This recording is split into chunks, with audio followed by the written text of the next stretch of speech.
సుల్తానాబాద్ పట్టణంలో ఉన్న మానసిక వికలాంగుల పునరావాస కేంద్రంలో రంగు ప్రవీణ్ సింధు కుమారుడు రంగు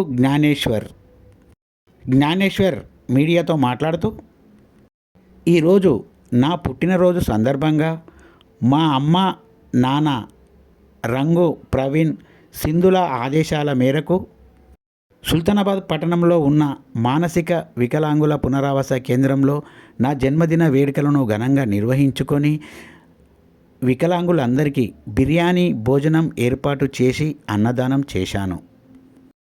ఇలా చేయడం వల్ల నాకు ఎంతో సంతోషంగా ఉందని, ప్రతి ఒక్కరూ జన్మదిన కార్యక్రమాలు ఇలాంటి పునరావాస కేంద్రాలలో జరుపుకోవాలని జ్ఞానేశ్వర్ అన్నారు. ప్రతి ఒక్కరూ అలా చేస్తే వికలాంగులకు సహకారం అందించినట్లు అవుతుందని అన్నారు.